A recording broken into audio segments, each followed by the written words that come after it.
Puji Tuhan, haleluya, shalom.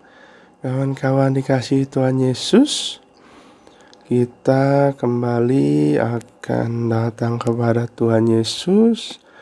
Kita mau berdoa, kita mau membaca Alkitab dan merenungkannya. Ya, biarlah kita semakin hari semakin mengerti firman Tuhan, mengerti kehendak Tuhan, dan kita semakin dekat dengan Tuhan Yesus. Haleluya. Nah, kita akan melanjutkan membaca Alkitab kita pada hari ini dalam Keluaran 25. Ya kan? Wow, hari ini adalah hari tanggal 1 Desember, kawan. Wah, kita sudah masuk di dalam bulan Natal, bulan Desember. Mana kita lihat pasti bulan-bulan ini kita akan sibuk, kita akan menghadiri, kita akan sukacita dalam ibadah-ibadah Natal, ya kan, dimana gereja-gereja sudah dari awal bulan ini sudah ada yang merayakan Natal. Kita sukacita, kita menyambut Sang Raja karena kita memperingati hari kelahiran Tuhan Yesus Kristus yang telah menyelamatkan kita, yang menyelamatkan manusia dari dosa-dosa di dunia ini. Puji Tuhan. Nah, kawan-kawan, mari kita siapkan hati kita siapkan pikiran kita siapkan telinga kita, dan kita siapkan roh kita untuk datang kepada Tuhan. Mari kita bersatu dalam doa. Bapa yang baik, kami bersyukur Tuhan pada hari ini atas penyertaan-Mu, pemeliharaanmu dalam kehidupan kami. Kami masih bisa bernafas, kami diberikan kesehatan Tuhan. Itu semua karena anugerah-Mu, karena penyertaan-Mu dalam kehidupan kami. Sebentar lagi kami mau membaca Alkitab kami, mau merenungkannya ya Tuhan. Tuhan Yesus, berikan hikmat, berikan pewahyuan-Mu atas firman-Mu ini ya Tuhan, sehingga kami semua yang mendengarkan, kami semua dapat diberkati oleh firman Tuhan pada hari ini. Roh Kudus, berbicara kepada kami. Jika ada kuasa-kuasa kegelapan, kuasa-kuasa roh jahat yang ingin mengambil, mengganggu pembacaan firman Tuhan ini, kami usir dan tangkingannya di dalam nama Tuhan Yesus Kristus. Keluar, sehingga hanya kuasa Yesus, kuasa Roh Kudus yang ada di saat ini ya Bapa. Terima kasih Tuhan. Kami siap untuk merenungkan firman Tuhan hanya di dalam nama Tuhan Yesus Kristus. Haleluya, amin. Nah, kawan-kawan, kita buka Alkitab kita sama-sama. Kita lihat di dalam Keluaran 25. Nah, Keluaran 25 ini cukup panjang, ada 4 perikop. Nah, kita akan bahas, kita akan baca satu persatu. Perikop pertama berjudul Petunjuk untuk Mendirikan Kemah Suci, mengenai persembahan khusus. Nah, ini mengenai persembahan khusus, masa mendirikan Kemah Suci. Kita baca dalam ayat 1, berfirmanlah Tuhan kepada Musa, katakanlah kepada orang Israel, supaya mereka memungut bagiku persembahan khusus dari setiap orang yang terdorong hatinya. Haruslah kamu pungut persembahan khusus kepadaku itu. Inilah persembahan khusus yang harus kamu pungut dari mereka: emas, perak, tembaga, kain ungu tua, kain ungu muda, kain kirmizi, lena halus, bulu kambing, kulit domba jantan yang diwarnai merah, kulit lumba-lumba, dan kayu penaga, minyak untuk lampu, rempah-rempah untuk minyak urapan dan untuk ukupan dari wangi-wangian, permata krisopras dan permata tatahan untuk baju efod dan untuk tutup dada. Dan mereka harus membuat tempat kudus bagiku, supaya aku akan diam di tengah-tengah mereka. Menurut segala apa yang kutunjukkan kepadamu sebagai contoh kemah suci dan sebagai contoh segala perabotannya, demikianlah harus kamu membuatnya. Nah, di dalam perikop pertama ini Tuhan berfirman kepada Musa untuk mendirikan kemah suci. Kita tahu kemah suci Musa itu adalah apa? Tabernakel. Nah, jadi di sini Tuhan mengajarkan, berfirman untuk memberikan persembahan khusus. Hanya persembahan khusus yang dikhususkan memang untuk Tuhan, untuk yang ada di dalam kemah suci, ya kan? Tapi ini juga yang dikatakan untuk setiap orang yang terdorong hatinya. Nah, jadi yang terdorong, yang memang punya hati yang tulus, yang ikhlas untuk memberikannya. Nah, kadang-kala di dalam kehidupan kita ada terdorong, ya kan, untuk memberikan pekerjaan Tuhan, untuk memberikan persembahan khusus, ya kan, untuk siapa? Untuk anak-anak yatim piatu misalkan, untuk orang-orang jalanan, untuk orang-orang yang tidak mampu. Nah, itu ada dorongan, jadi kita harus terdorong dari hati kita. Ada dorongan dari Roh Kudus. Nah, saat memberi pun kita harus mengerti, kita harus, apakah ada dorongan Roh Kudus atau tidak, apakah kita memberikan itu terpaksa. Kalau terpaksa mendingan tidak usah, kawan. Nah, biarlah kita memberikan kepada Tuhan, pada pekerjaan Tuhan, pada orang-orang miskin, orang yang tidak mampu itu ikhlas, itu kan yang terdorong hatinya, hati kita terdorong.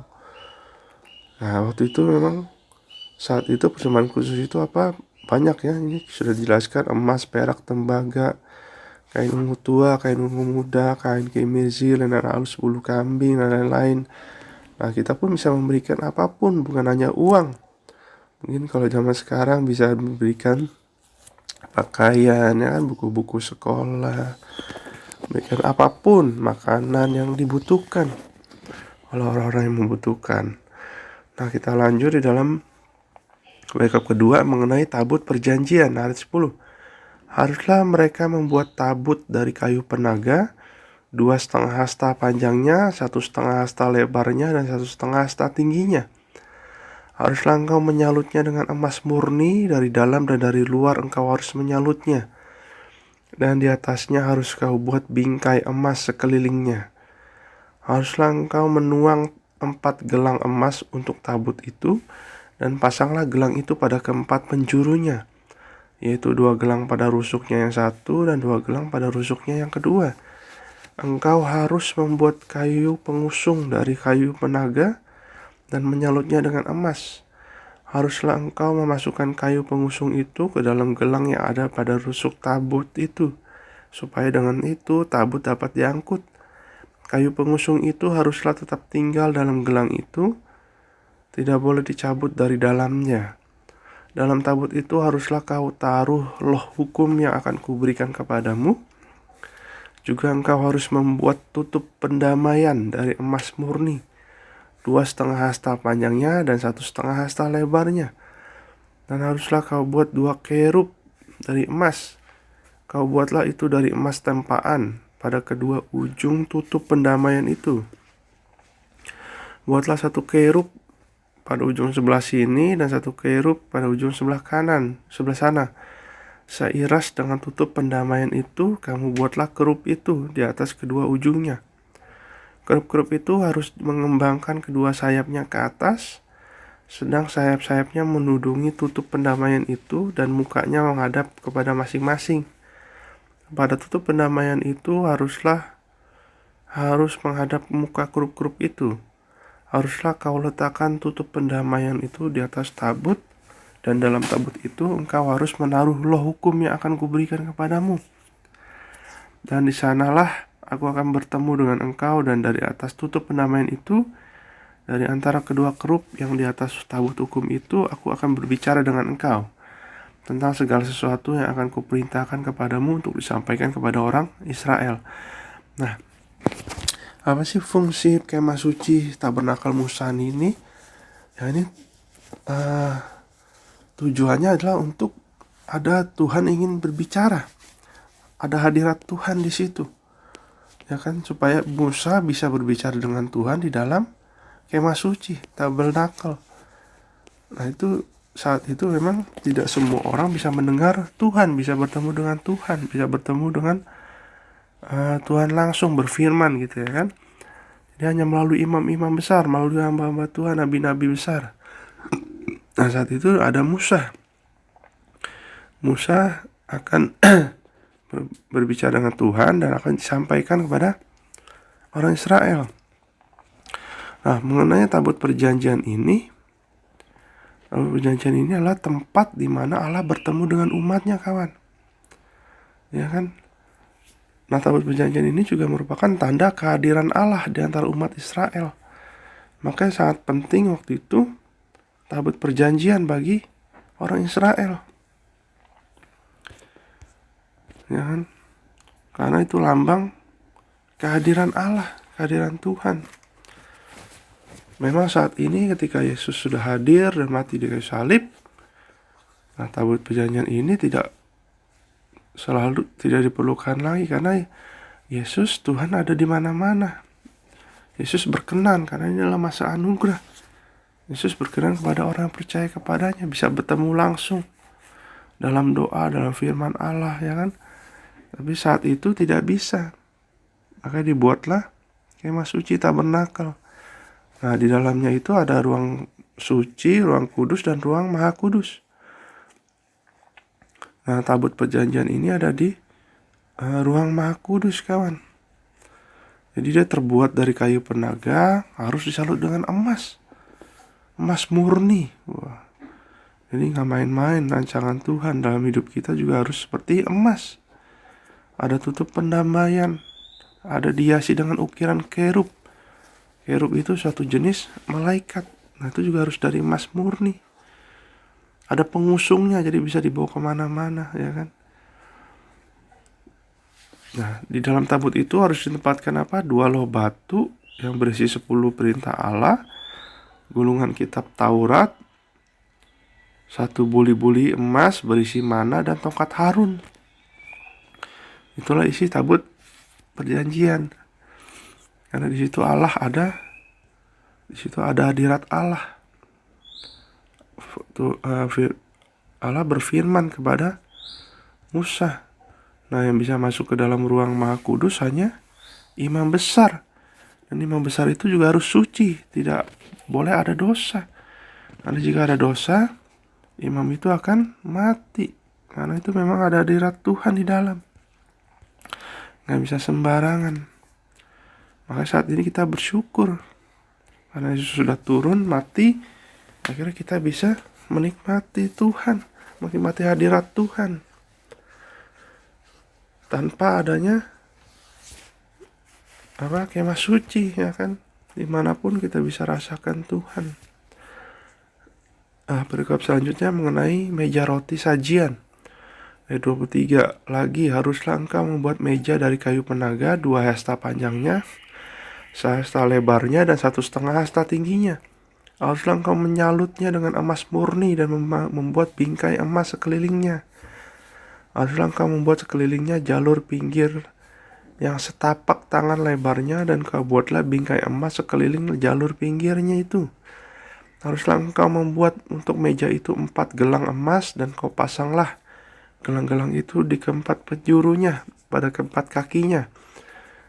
Gelang itu haruslah dekat ke jalur pinggirnya sebagai tempat memasukkan kayu pengusung, supaya meja itu dapat diangkut. Haruslah engkau membuat kayu pengusung itu dari kayu penaga dan menyalutnya dengan emas, dan dengan itulah meja harus diangkut. Haruslah engkau membuat pinggannya, cawanya, kendinya, dan pialanya yang dipakai untuk persembahan curahan. Haruslah engkau membuat semuanya itu dari emas murni. Dan haruslah engkau tetap meletakkan roti sajian di atas meja itu di hadapanku. Nah, meja roti sajian ini juga ada di dalam kemah suci Musa. Tapi ini ada di ruang kudus. Di ruang kudus sebelum ruang maha kudus. Ya kan? Nah, meja roti sajian ini adalah meja untuk roti sajian di dalam kemah suci yang terbuat dari kayu penaga atau akasia, disalurkan emas murni, dan ditempatkan pada sisi utara dalam ruang kudus, berseberangan dengan kandil emas. Nanti kita lihat kandil emas dengan mesbah pembakaran ukupan di antara keduanya. Nah, jadi roti sajian ini artinya itu roti kehadiran. Suatu jenis roti yang secara khusus dibuat dan dipersembahkan untuk Tuhan dalam tata ibadah bangsa Israel. Nah, roti ini harus selalu ada dan ditata pada sebuah meja khusus di kemah suci maupun di bait suci. Nah, jadi ini harus ada. Yang melambangkan roti kehadiran Allah, kehadiran Tuhan. Ya kan? Nah, di situ jadi harus ada itu di ruang kudus. Nah, ini baru pemulaan, kawan. Nanti juga kita akan lihat ada beberapa ayat juga yang menjelaskan tentang ini tabernakel Musa, tentang roti sajian ini, ya kan. Karena di ayat lain ya, di firman Tuhan lain, di kitab yang lain dituliskan bahwa itu ada 2 susun. Satu susun itu 6 buah, satu susun lagi 6 buah. Itu melambangkan ke-12 suku bangsa Israel. 6 ditambah 6 ya 12. Nah, jadi itu nanti ada di kitab lain. Ada di dalam kitab Imamat yang akan kita pelajari nanti, ya kan. Sekarang kita akan pelajari ini dulu.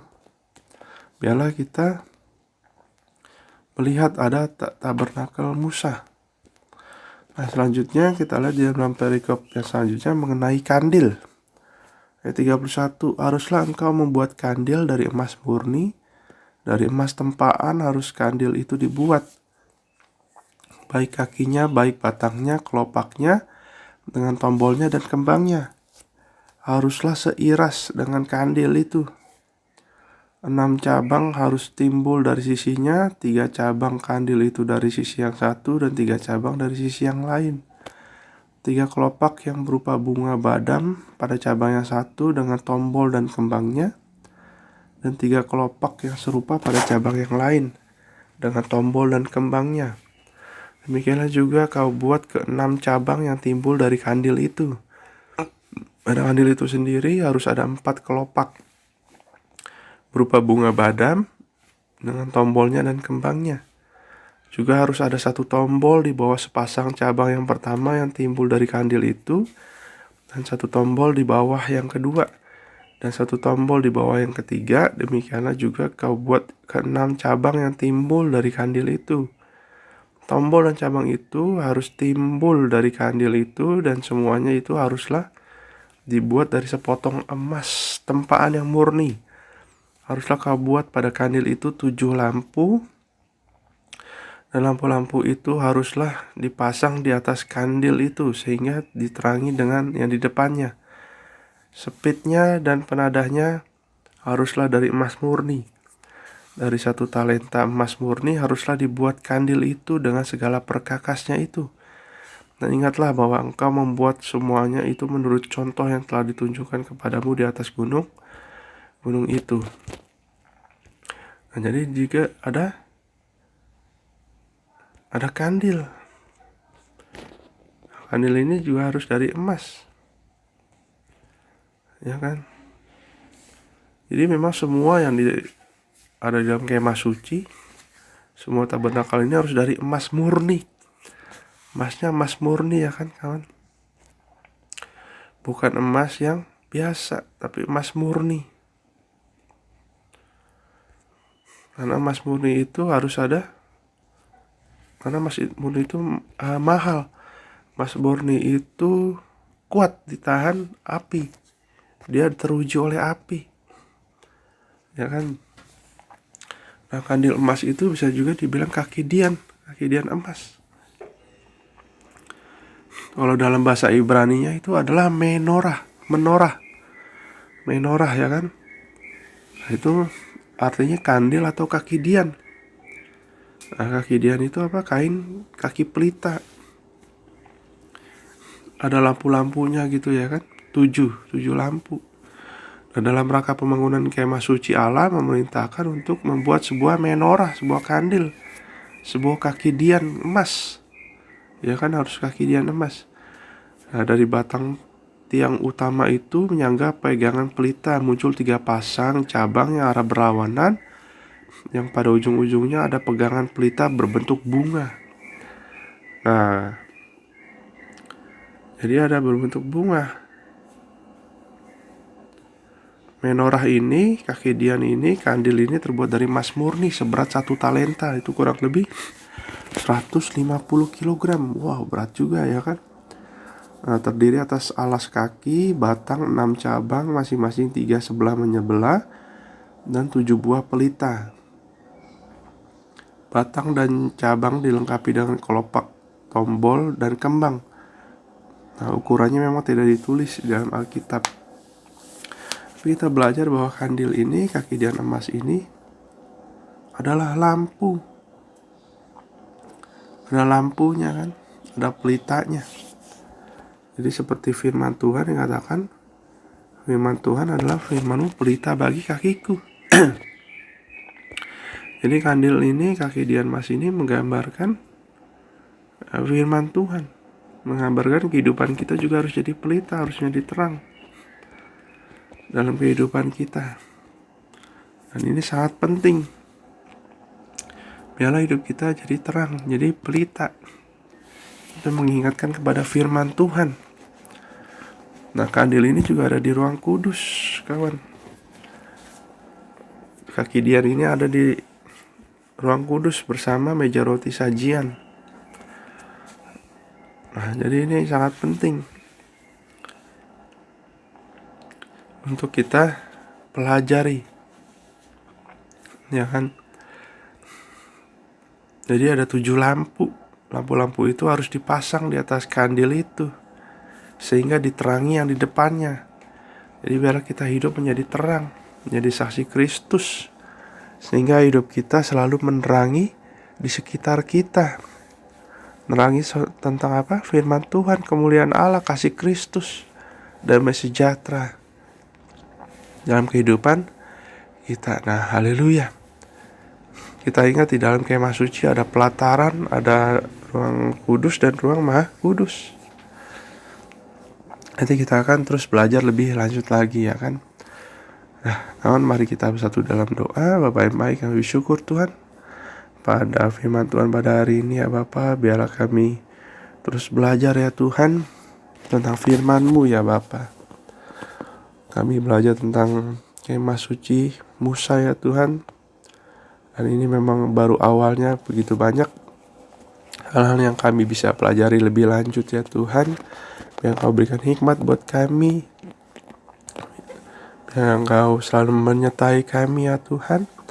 Dan kami bersyukur Tuhan karena Engkau Yesus telah datang ke dunia, telah mati di kayu salib, sehingga hadirat Tuhan akan selalu kami rasakan kapanpun dan dimanapun, ya Bapa.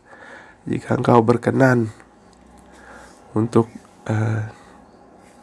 kami rasakan hadirat-Mu, ya Tuhan. Terima kasih, ya Bapa. Dan kami juga bersyukur Tuhan di masa anugerah ini, Tuhan, kami kapanpun bisa datang kepadamu, kapanpun Engkau juga bisa berbicara kepada kami lewat Roh Kudus-Mu di dalam hati nurani kami, ya Bapa. Terima kasih, ya Tuhan, karena anugerah-Mu yang begitu luar biasa. Kami tidak mau main-main lagi dengan dosa. Kami tidak mau lagi main-main dengan kompromi dengan dosa, ya Bapa. Kami menyadari, ya Tuhan, karena anugerah-Mu lah harusnya kami selalu memberikan yang terbaik untuk Engkau, ya Bapa. Dan selalu memberikan apapun yang Kau perintahkan, apapun yang Kau kehendaki dalam kehidupan kami, biarlah dapat kami lakukan dengan senang hati, dengan sukacita, ya Bapa. Terima kasih Tuhan. Berkati setiap kami, ya Bapa. Berkati setiap dalam pekerjaan usaha kami. Berkati dalam sekolah kami, kuliah kami yang studi. Dan berkati apapun yang kami lakukan, Tuhan Yesus memberkati, ya Bapa. Biarlah hari ini menjadi hari berkat. Hari ini adalah hari kemenangan bersama Yesus. Dan hari ini adalah hari di mana kami punya pengalaman yang luar biasa bersama dengan Engkau, ya Bapa. Terima kasih Tuhan Yesus. Kami serahkan hari ini ke dalam tangan-Mu, hanya di dalam nama Tuhan Yesus Kristus. Haleluya, amin. Amin. Nah kawan, terima kasih yang sudah mendengarkan firman Tuhan. Makasih juga yang sudah subscribe channel ini, ya kan. Biarlah channel ini dan saya sendiri hanya rindu untuk men-sharingkan firman Tuhan, rindu untuk menjadi berkat dalam kehidupan kita. Haleluya, terima kasih. Tuhan Yesus memberkati kita semua. Bye.